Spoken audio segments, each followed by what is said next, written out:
পুরনো একটি ফ্ল্যাট বাসা। সেখানে 3 তলা পর্যন্ত মানুষ থাকে, কিন্তু আশ্চর্যের বিষয় হলো বাড়িটা আসলে 4 তলা। আর রাত 3টের পর 3য় তলার একটা দরজা নিজে নিজেই খুলে যায়। কিন্তু সেই দরজা কেউ কখনো খুলতে সাহস করে না, কারণ 5 বছর আগে যে লোকটা দরজা খুলেছিল সে আর কখনো নিচে ফিরে আসেনি।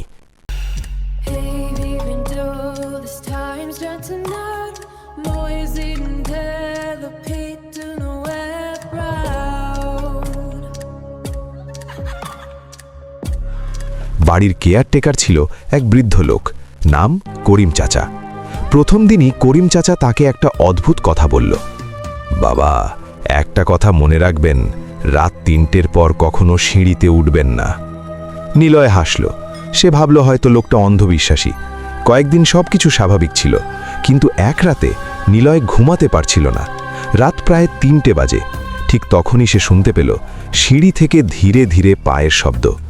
টক টক টক। কেউ যেন উপরে উঠছে। নিলয় দরজা খুলে বাইরে তাকালো।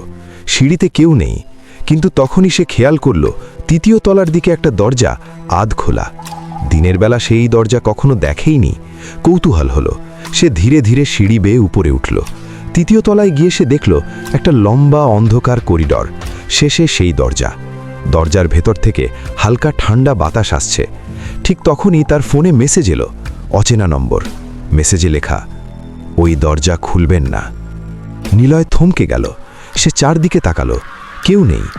আবার মেসেজ এলো, আপনি যদি দরজা খোলেন আপনি আর নিচে ফিরতে পারবেন না। নিলয় ভয় পেল। সে নিচে নেমে গেল। পরদিন সকালে সে করিম চাচাকে জিজ্ঞেস করল। করিম চাচা অনেকক্ষণ চুপ করে থাকল। তারপর বলল, ওটা 4র্থ তলা। নিলয় বলল, কিন্তু বাড়ি তো 3 তলা। বৃদ্ধ ধীরে বলল, দিনে 3 তলা, রাতে 4 তলা।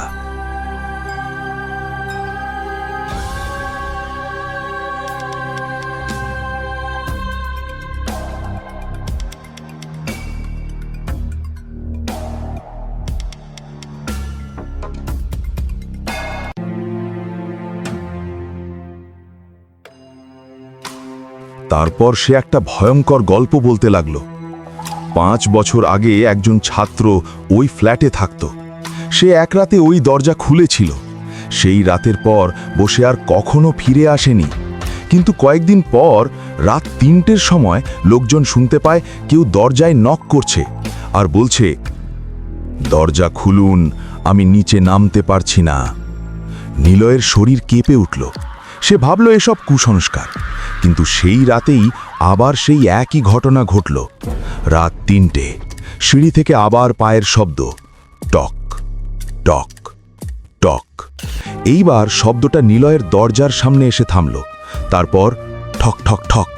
দরজায় নক। নিলয় কাঁপতে কাঁপতে জিজ্ঞেস করল, কে? বাইরে থেকে খুব দুর্বল কণ্ঠ, দরজা খুলুন, আমি নিচে নামতে পারছি না। নিলয়ের শরীর ঠান্ডা হয়ে গেল, কারণ এই একই কথা করিম চাচা বলেছিল। সে দরজা খুলল না। কিন্তু তখনই সিঁড়ির উপরের থেকে হঠাৎ একটা বিকট চিৎকার শোনা গেল।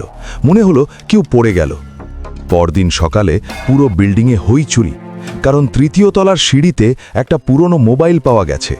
মোবাইলটা চালু করতেই দেখা গেল শেষ ভিডিওটা রেকর্ড হয়েছিল রাত 3টায়।